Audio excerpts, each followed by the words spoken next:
우리 하나님의 말씀 함께 보도록 합니다. 신명기 28장 1절부터 6절까지 말씀입니다.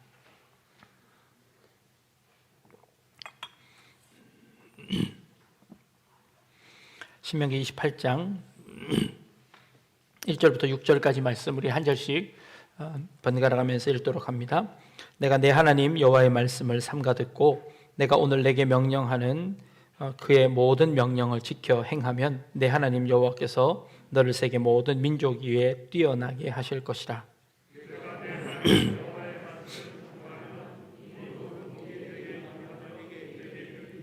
성읍에서도 복을 받고 들에서도 복을 받을 것이며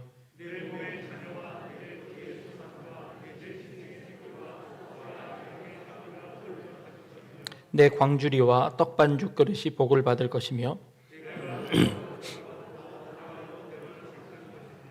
아멘. 다음 주로 구정명절이 다가왔습니다. 새해가 되면 우리 한국 사람들은 새해 복 많이 받으십시오 라고 인사를 했지요. 1월 달에 한 번 하고 2월 달에 이제 또 합니다. 한국 사람들이 복을 참 좋아하지요. 그래서 숟가락, 젓가락, 이불, 베개 모두 다 복복자를 써 놓습니다. 그런데 1년에 2번씩이나 복 받으라고 인사를 하면 이게 더 큰 더 축복이기도 한 것 같습니다. 새해 여러분들이 복을 비는데 여러분들이 비는 복은 어떤 복이고 또 여러분들이 받고자 하는 복은 또 과연 어떤 복입니까? 중국의 5대 경전 중에 하나인 서경이라는 책이 있는데요. 고대 국가들의 정치에 관한 것들을 주로 기록해 놓은 책인데 그 책에 오복에 관해서 이야기하고 있습니다. 수부강령, 그리고 유호덕, 고종명 이렇게 5개의 복을 이야기하고 있는데 수는 이제 오래 사는 것 의미합니다. 인간의 누구나의 소망이기도 하겠지요. 그리고 부는 부유하게 사는 것이지요. 강령은 그냥 오래 사는 것이 아니라 건강하게 오래 사는 것을 복이다라고 여겼던 것이지요. 그리고 유호덕이라고 해서 덕을 나누는 것, 덕을 베풀 수 있는 것, 그 정도쯤 덕을 베풀 수 있는 것, 그것 자체가 복이다. 그리고 마지막 복은 고종명입니다. 하늘이 정해준 그 수명을 다하고 편안하게 죽을 수 있는 것, 이것이 이제 마지막 5가지 복이다라고 이야기합니다. 근데 요즘 5가지 복으로 또 좀 부족한 것 같아서 6복, 7복을 만듭니다. 그래서 자녀를 많이 낳는 것, 거기다가 이빨이 튼튼한 것, 이거 다 복에다가 집어넣기 시작했습니다. 이게 시대에 따라서 조금 이 오복이 조금 변한다고 합니다. 현대인들의 오복은 무엇이냐라고 물어보았더니 이렇게 꼽습니다. 건강한 것, 그리고 마지막까지 배우자와 함께 사는 것, 그리고 적당한 재력이 있는 것, 그리고 사는 동안에 좋은 직업을 가지는 것, 그거 복이랍니다. 그리고 마지막으로 좋은 친구를 두는 것, 이게 현대인의 오복이라고 이야기합니다. 그렇다면 과연 기독교에서 이야기하고 있는 복은 어떤 것일까요? 교회에서 이야기하고 있는 복은 과연 어떤 것일까요? 오늘 우리가 읽은 본문 가운데 그 복이 굉장히 많이 설명되어져 있습니다. 그 복을 우리가 읽었는데요. 첫 번째는 하나님께서 세계 모든 민족 가운데 가장 뛰어나게 해주실 것이다 라는 것이 첫 번째 복이었고요. 두 번째 복은 성읍에서도 복을 받고 들에서도 복을 받고, 그리고 내 몸에 있는 자녀와 토지 소산이 복을 받고 내 짐승의 새끼들이 복을 받고, 그리고 광주리와 떡반죽 그릇이 복을 받고, 그리고 마지막으로 들어가도 복 받고 나가도 복 받고. 이거 한국 사람들보다 더한 것 아닙니까? 이 성경의 복이 웬만한 복들보다 훨씬 더 많은 복하고 있는 겁니다. 하나님께서 우리에게 약속하신 복입니다. 근데 이 복은, 근데 들어가도 나가도 받는 그 복은 또 과연 뭘까요? 자녀들이 받는 그 복은 또 뭘까요? 이 복이 자세하게 설명되어 있지는 않은 것 같습니다. 복을 영어로 번역하면 어떤 단어가 될까요?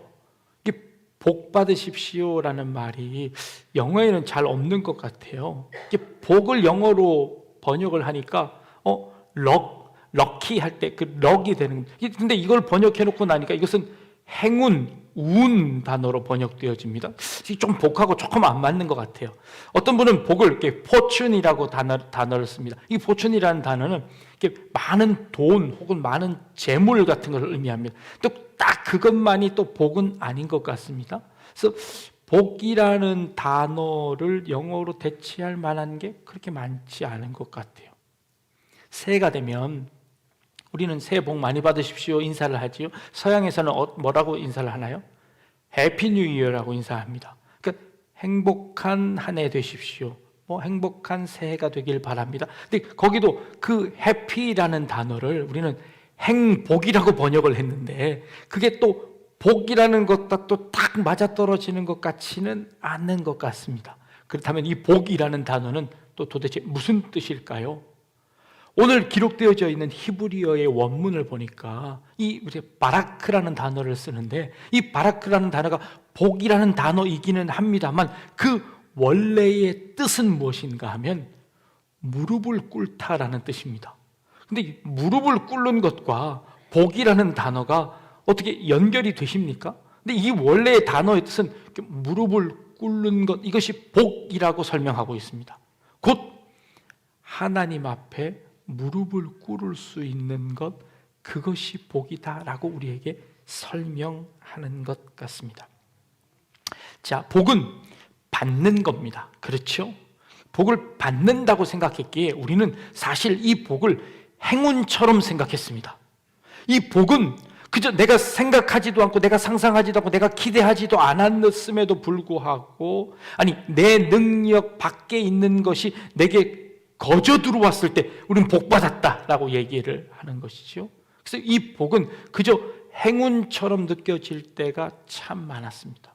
그런데 이 진짜 복은요, 행운이라면 그 행운을 누리는 사람들이 얼마 없을 겁니다. 그 행운을 누리는 사람은 소수일 겁니다. 그래서 그저 운이 좋아서 복을 누리는 것이지 그 복을 모든 사람들이 다 누릴 수 없다고 느껴졌는지도 모르겠습니다. 그런데 성경에서는 그 복을 다른 의미로 설명하고 있다는 것이죠. 자, 부모님에게 효도를 했습니다. 그랬더니 부모님이 마음이 너무 흡족하셔서 자녀에게 용돈을 주셨습니다. 부모에게 효도할 때는, 부모의 마음을 기쁘게 해드릴 때는 그 부모님께서 베푸신 은혜, 또 부모님을 너무 사랑해서 부모님에게 잘하기 위해서 효도를 했는데 부모님이 갑자기 그 효도를 받으시고는 용돈을 주신 겁니다. 그랬더니 이 아이가 곰곰이 생각했죠. 와, 이 용돈을 받으려면 이렇게 해야 되는구나 생각해서 부모님에게 더 잘한 겁니다. 부모님에게 더 잘한 것은 잘한 거죠. 그런데 그 동기가 수상합니다. 잘하려고 잘한 것이 아니라 용돈이 탐이 나서 부모에게 잘하기 시작했습니다. 이제 그 다음서부터는 이 아이의 마음이 어디에 가 있을까요? 부모님보다 자꾸 이 용돈에 가 있는 겁니다. 근데 부모님이 매번 용돈을 줄 수는 없잖아요. 그래서 용돈을 안 주면 어떻게 되죠? 마음이 상해버렸습니다. 아니 내가 이렇게 전보다 더 열심히 했는데 전보다 더 많이 주물러 드렸는데 왜 나한테 용돈을 안 주십니까?가 되는 겁니다. 하나님께 비교해 볼까요? 우리가 하나님을 잘 섬깁니다. 그래서 하나님께 말씀에 잘 순종합니다. 그랬더니 하나님께서 복을 주셨습니다.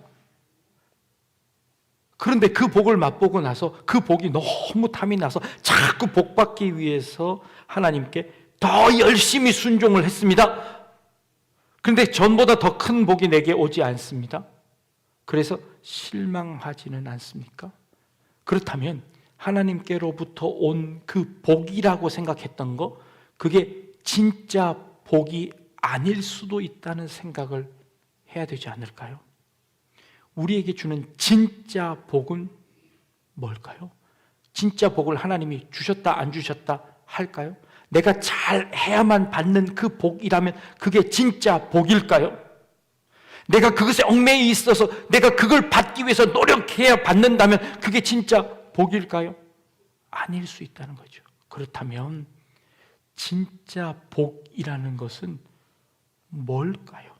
무엇이 진짜 복일까요?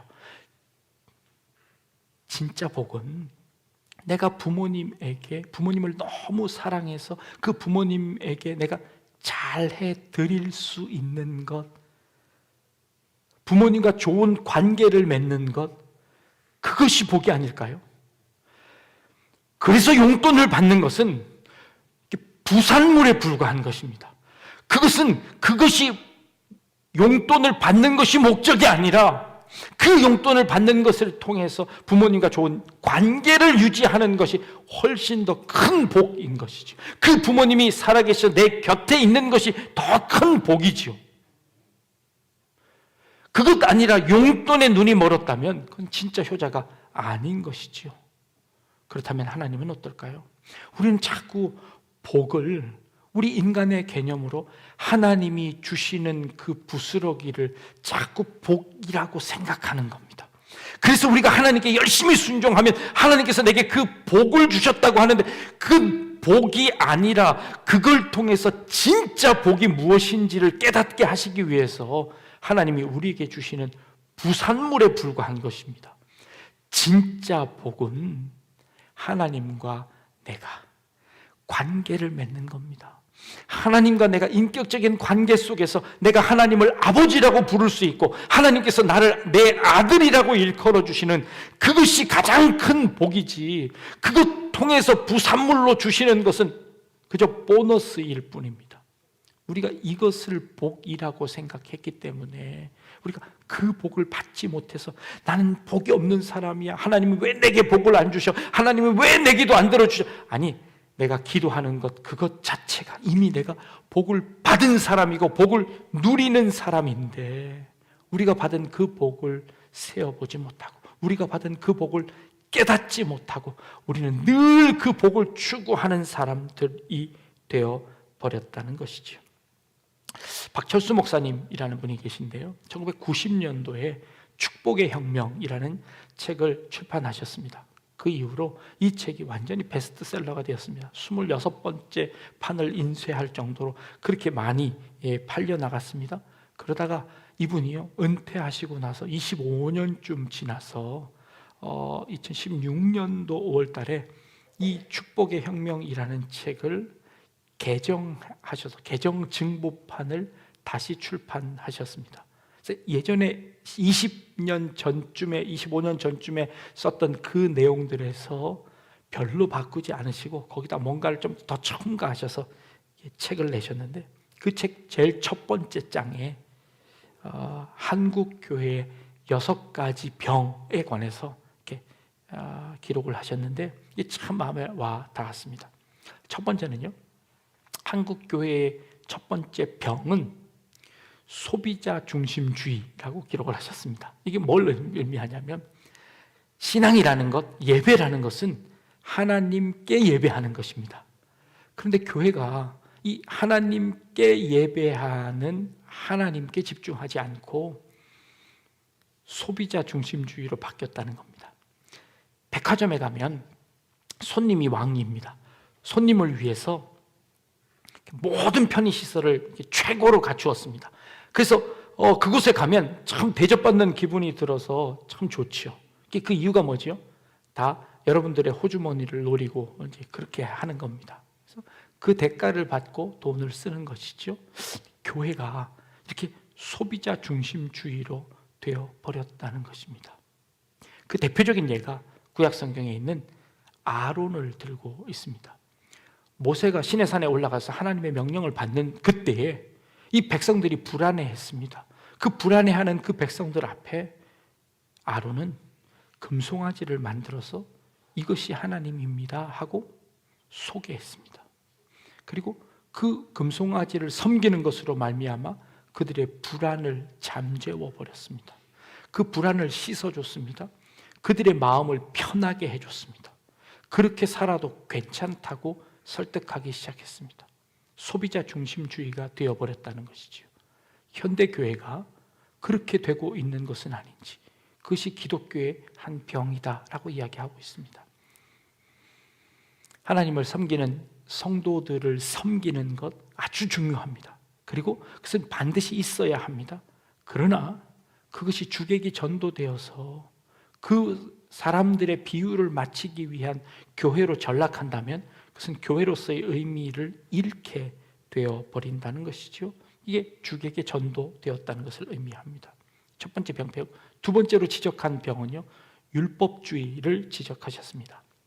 하나님께서는 이스라엘 백성들에게 10가지 계명을 주셨는데 그 10가지 계명을 지키기 위해서 유대인들은 613가지의 율법을 만들었답니다. 그것도 부족해서 그 율법을 지키기 위한 또 다른 율법들을 자꾸 만들어내더라는 겁니다.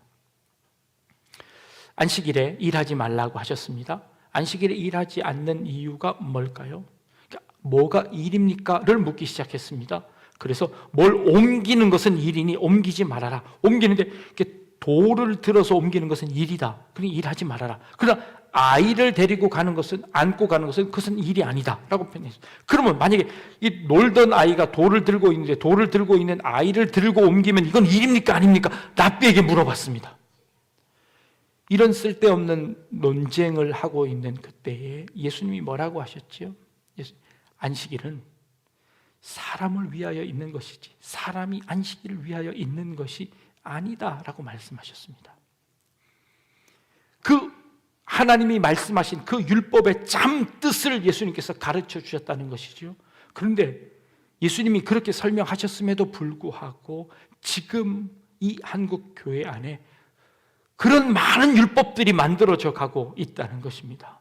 그래서 그 율법을 지키지 않으면 신앙생활을 잘 못하는 것처럼, 물론 하나님을 사랑하는 마음으로 하나님을 위해서 열심을 다하는 것 참 좋은데 그것이 율법화되어서 바뀌어진다는 것이죠. 새해가 되면서 저희가 여러분들의 헌금 봉투를 새롭게 만드는 작업들을 했습니다. 그래서 은행에서 여러분들이 헌금을 좀 편하게 하실 수 있도록 이렇게 돕는 좋은 시스템이 있다고 해서 저희들에게 이제 제안을 했습니다. 그래서 이제 헌금의 종류를 우리에게 써서 내라고 해서 제가 헌금의 종류를 이렇게 쭉 세어 보니까 우리 교회 헌금의 종류가 약 한 거의 한 20가지 헌금이 되더라고요. 제가 깜짝 놀랐습니다. 왜 이렇게 헌금의 종류가 많아야 할까? 조심스럽게 이 헌금의 종류를 조금 줄여야 되겠다라는 생각이 들었습니다. 아니, 그 헌금은요 정말 성도님들의 그 마음을 담아서 하나님을 향하여서 여러분들의 정성과 여러분들의 사랑을 담아서 하나님께 드리는 헌금인 줄 압니다. 그런데 그것이 자꾸 형식화되어지며 그것이 그 헌금을 통해서 내가 누리고 내가 원하는 것을 얻어내는 혹시 도구가 되고 있지는 않는가? 많은 종류의 헌금을 거두어 들여서 교회가 유익을 얻는 것은 아닌가? 반면에 성도님들은 그 헌금을 함으로 말미암아 자신들이 원하는 그 복을 누리기를 원하는 것은 아닌가? 조심스럽게 한번 돌아보게 되었습니다. 로마 교회가 멸망하게 되는 첫 번째 원인이 무엇이었습니까? 면죄부 판매였습니다. 죄를 씻어주는 대가로 돈을 받기 시작하면서 그때부터 로마 교회가 멸망의 길로 걸어가기 시작했습니다. 바티칸 성당을 짓기 위해서 헌금이 필요했습니다. 그런데 그 헌금이 잘 거쳐지지 않자 성도들에게 죄를 씻을 수 있는 방법이 이것이다 라고 그들을 유혹하기 시작했습니다. 성도들은 자신들의 죄를 씻기 위해서 그 헌금을 했습니다. 그래서 그 로마 교회가 그 어마어마한 성전을 지었습니다. 그러나 결국 그 로마 교회는 멸망의 길로 갈 수밖에 없었다는 것이죠. 좋은 의도였습니다. 그리고 좋은 그런 마음인 줄 압니다. 그러나 그것이 잘못 활용되어졌을 때 그것이 더 큰 병폐가 될 수 있다는 것을 우리가 늘 유념해야 될 것이다. 이 교회 병이라고 이야기했습니다. 세 번째로는 이원론을 들었는데요. 성과 속의 분리를 의미합니다. 무엇이 거룩하고 무엇이 세속적인 것이, 교회에 온 것은 거룩하고 교회에 오지 않는 것은, 세상 밖에 있는 것은 그것은 세상이고 아주 더럽고 죄악된 것일까? 라고 하는 것이지요. 그래서 이 성전을 짓는 것에 모든 것을 다 부었습니다. 그리고는 그것만이 거룩한 줄 알았습니다. 그 다음으로 찬반의 여지가 있겠지만 반공주의를 들기도 했습니다. 그리고 또 하나 더 넘어가서 마지막으로 이게 반지성주의가 한국 교회의 병폐다라고 지적을 했습니다. 감성과 이 무조건적인 믿음이 오히려 한국 교회를 병들게 하고 있다라고 지적했습니다. 묻지마 믿음입니다. 믿음이 좋은 사람은 아무것도 묻지 않고 그냥 믿는 것입니다. 그죠? 믿음이 좋은 거지요. 하나님 말씀하시면 아무것도 묻지 않고 믿는 게 좋은 믿음일까요? 아무것도 묻지 않고 무턱대고 믿다 보니 우리는 무엇이 하나님의 뜻인지도 모르고 무조건적으로 아멘 하게 되었습니다. 진짜 무지하게 되어버렸습니다. 그것이 좋은 믿음이라고 생각했는데 오히려 그것이 우리를 하나님에 대해서 전혀 알지 못하는 사람들로 전락시켜버려서 이 반지성주의, 감정에 호소하게 되는 그런 것으로 인하여서 한국교회가 병에 걸리게 되었다라고 지적합니다. 진짜 신앙은 그것이 아니라는 것이죠. 하나님과 인격적인 관계 속에서 하나님이 어떤 분이신지, 하나님이 정말 원하시는 것이 무엇인지, 하나님께서 우리에게 명령하시는 것이 무엇인지를 깨달아서 그 하나님의 뜻대로 살아가는 것이 진짜 참 믿음인데 그것을 우리가 놓치고 있는 것은 아닐까라는 것이죠. 그리고 마지막으로 지적한 것이 바로 기복주의였습니다. 한국교회의 가장 무서운 병은 기복주의다라고 지적합니다. 그런데요, 이 기복주의는요, 복을 원하는 이것은 사실 한국 교회만 있는 것이 아닙니다. 불교에서 휴암 스님이라는 분이 한국 불교의 새 얼굴이라는 그 책에서 이렇게 일가를 하셨습니다. 한번 읽어드릴까요?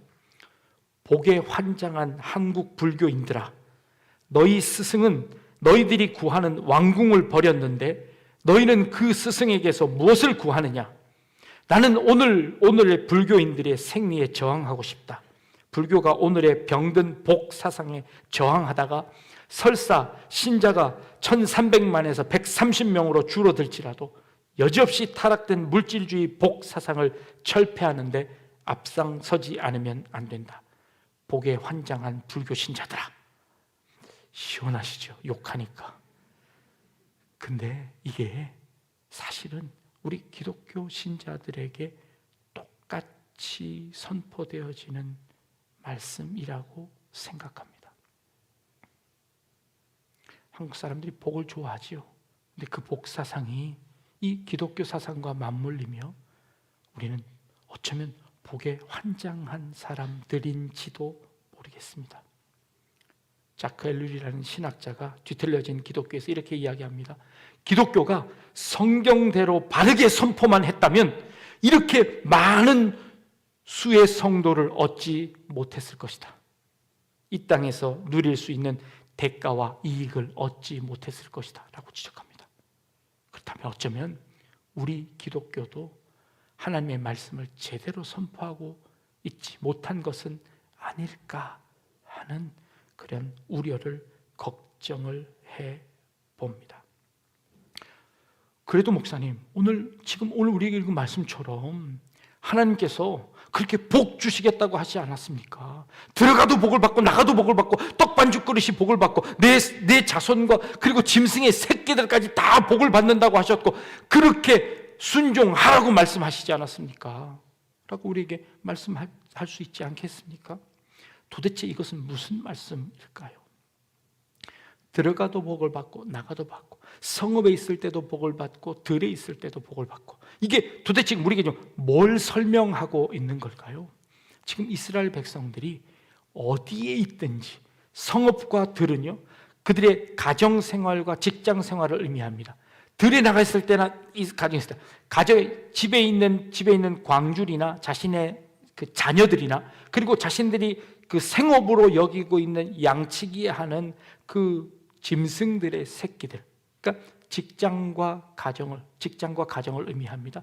들어갔을 때 나갔을 때도 마찬가지죠. 이것은 모든 시간들 가운데 그 복을 누린다는 겁니다. 그런데 과연 그 복은 뭡니까? 우리가 직장에 있든 집에 있든 들에 있든 성읍에 있든 내 자손이든 아니면 그 짐승의 새끼들이든 그들이 받아야 하는 복은 뭡니까? 그 복이 뭔지는 여기에 설명되어 있지 않습니다. 근데 그 복이 뭐냐 하면요, 그 복은 하나님께서 복을 주시기 위해서 이스라엘 12지파 중에서 한 지파를 뽑아다가 그 지파를 통하여서 이스라엘의 복이 되도록, 복을 선포하도록 만드신 지파가 있는데 그게 레위 지파입니다. 그 중에서 레위 지파 중에서 제사장 아론을 통해서 제사장 가문을 뽑아서 그 제사장이 그 하나님과 이스라엘 백성들 사이를 이렇게 중보하도록 했습니다.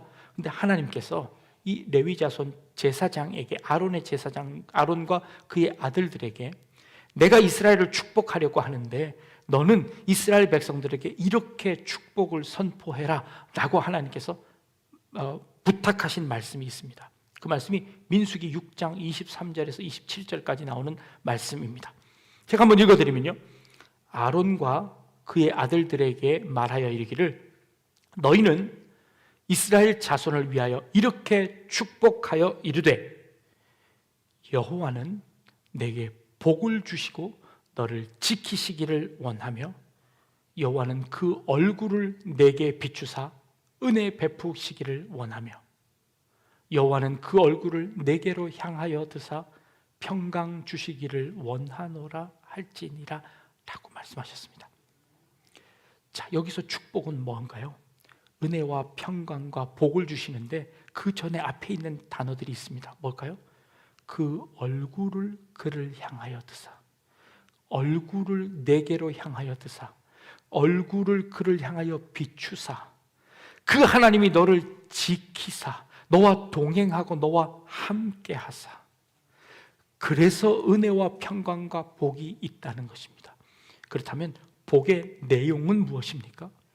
이스라엘 백성들에게 하나님께서 약속하신 복의 내용은 무엇입니까? 하나님이 그들과 함께 하시겠다라고 약속하신 것입니다. 하나님의 얼굴이 항상 우리를 향하여 보시겠다라고 말씀하십니다. 하나님이 우리를 항상 지키시겠다고 말씀하고 계십니다. 하나님이 우리를 놓치지 않고 끝까지 지켜보시겠다고 약속하셨습니다. 이게 진짜 복이라는 겁니다. 하나님이 우리와 함께 하시는 것이 복이지, 우리와 함께 하심으로 말미암아 부수적으로 따라오는 것들은 부스러기에 불과한 것입니다. 그것이 우리의 목적이 있는 것이 아니라 그것을 통하여서 하나님이 나와 함께 하신다는 것을 내가 깨닫는 것입니다. 하나님이 나를 향하여 늘 지켜보고 계시다는 것을 내가 인식하는 것입니다. 부모님이 나와 함께 하시는 것이, 그것이 복입니다. 하나님이 나와 함께 하시는 것, 그것이 복입니다. 복은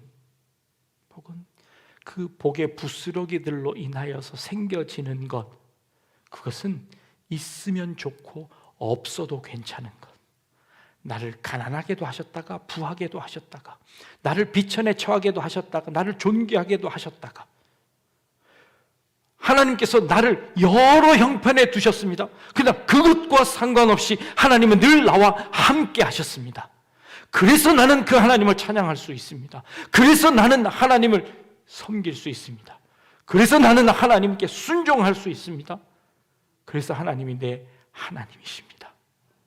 그래서 하나님이 내 아버지십니다. 그리고 나를 자녀라고 하나님께서 나를 부르십니다. 이것이야말로 진짜 축복입니다. 네가 성읍에 있든지 네가 들에 있든지. 복, 바라크, 무릎을 꿇다라고 말씀드렸죠. 네가 성읍에 있든지 네가 들에 있든지 거기서 네가 무릎을 꿇을 수 있다면 그것이 축복이다. 그것이 우리에게 주시는 복이다라고 말씀하십니다. 너의 자녀들, 그리고 너의 그 생업 가운데서도 네가 무릎을 꿇을 수 있다면, 네가 하나님을 인정할 수 있다면, 네가 하나님이 누군지 알 수 있다면 그것이야말로 우리에게 가장 큰 축복이라고 말씀하시는 겁니다. 가나안 땅에 들어가서 그 하나님 앞에 무릎 꿇을 수 있다면, 그 가나안 땅에 들어가서도 내가 내 하나님을 하나님이라고 섬기고 순종할 수 있다면 그것이 너에게 가장 큰 복이다 라고 말씀하시는 겁니다. 올 한 해 여러분들 그 하나님의 복을 누릴 수 있기를 바랍니다. 여러분들이 어디에 있든지 하나님 앞에 무릎 꿇을 수 있는, 그래서 하나님의 자녀로 살아갈 수 있는 우리 성도님들 다 되실 수 있기를 주님의 이름으로 축복합니다.